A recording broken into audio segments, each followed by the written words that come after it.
I'm in Newport, Rhode Island, and I'm gonna take you to where the pirates actually used to hang out. And I'm gonna tell you about some of the history, the most gruesome that has happened in New England as a result of these pirates and their plundering. So stay tuned. Okay, so I am in downtown Newport, and we're going to be going to 4 different locations today as I'm pulling up to one now. And these locations were very, shall we say, notorious. Well, at least 2 of them were. And one were where the pirates used to hang out. And the 4th actually became one of the most religious places in New England. And it was founded by pirates. So I just arrived at the first one, and let's go check it out. So I'm in downtown Newport, and this area, I'll give you a little panoramic view, is known as Banisters Wharf. This is the wharf, or the area back in the mid-1700s that 26 pirates were actually hanged.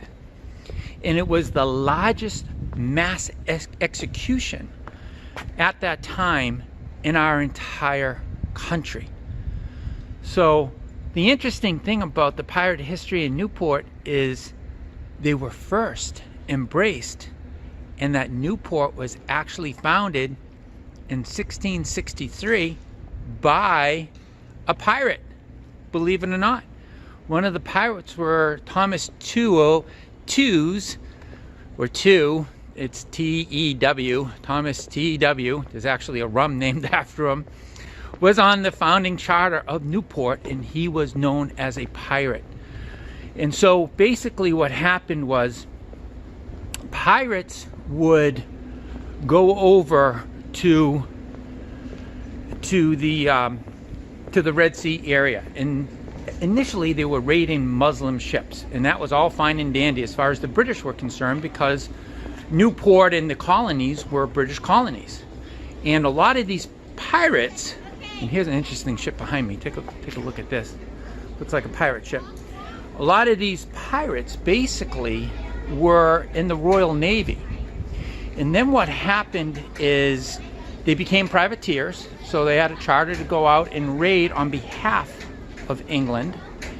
And when that kind of dried up a little bit, and they were no longer supported, but they were used to the lifestyle, they became pirates. So these initial pirates were actually really good seamen. A lot of them were in the Royal Navy, and they had to make a living. You know, you have to think back then where, you know, in the mid-1700s, there wasn't a lot of ways to make a living. So these guys, being a pirate, became very attractive. And it wasn't a problem, because initially Newport was, you know, just a colony. It had no wealth of its own. And so the pirates, they would go over and they would raid the Muslim ships over by the Red Sea, and then they would come back and they would spend their money in Newport. So they were almost like considered Robin Hood in a way, because they weren't plundering in this area. They were plundering Muslims over in a far off land and spending their money here. So initially it was embraced, and it was a way of life here. But what happened is that dried up. And so when that dried up, basically the pirates went to the Caribbean. And of course, we're all famous with the Pirates of the Caribbean, the movie, and that sort of thing. And they would plunder down there. The problem is, after they plunder there, they'd move up the Atlantic coast. And instead of stopping their plundering, they started to plunder the colonies. And that's when all hell broke loose. And then pirates were like, nah, you can't do that. And so the colonies basically outlawed piracy. And one of the most notorious pirates, a gentleman by the name of Ned Lowe, was really a nasty type guy. And he basically was plundering the colonies, and he was known to mutilate, cut off ears, and all the things that you think of when pirates do the things that they did and got their reputation. And so they caught his crew. A man of war actually got his crew, captured his boat. Didn't capture him, but captured most of his associates. And they were the ones that were hanged here in Newport. So I'm going to bring you over to Goat Island now, where they actually buried the bodies of these 26 pirates. And then I'm going to take you to a tavern that was actually founded by pirates. And then I'm going to take you to a church, one of the most famous churches in the world, the oldest wooden church in our country, that was founded by a pirate. Stay tuned.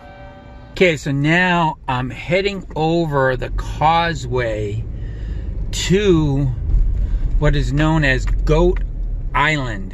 And Goat Island is one of the most notorious places because this is where the settlers, the colonists, after they hanged the 26 pirates, this is where they came to bury the bodies. So it is said that the ghosts of the 26 pirates still haunt Goat Island. We shall see. But coming up on my right is actually a very luxurious hotel that's on Goat Island. And you can see over here, basically, it's a very small island in the heart of Narragansett Bay. So, rumor be told, there are some inhabitants on this island that know the secrets of the pirates, and we're gonna go check them out. Here I am on beautiful Goat Island, and I'm heading towards what the old folk in Newport tell me, the place where I can maybe find some secrets of Goat Island. Panoramic here, you can see the hotel.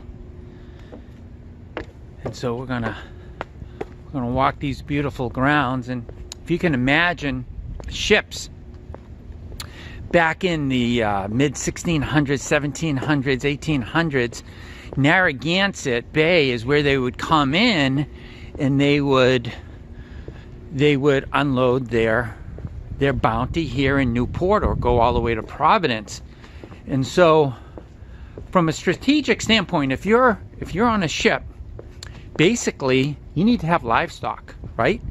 And you would bring that livestock across the ocean, across the Atlantic, or down to the Caribbean, and then you'd come in here and you'd have to have a place to feed your livestock. So what the ships would do is they would drop their goats off here on this island while they would continue up Narragansett Bay and basically do their business. So that's how it got the name Goat Island, because the old merchant ships would come here and drop off their goats for them to graze, and then on the way back, before they would head out across the Atlantic or back down to the Caribbean, they would pick up their nice fattened goats that are all well fed and other livestock, and then they would start to make the journey. So let's see what we got here. And you know, it's always the indigenous that know the secrets, right? So let's see if we can get some pirate answers from one of the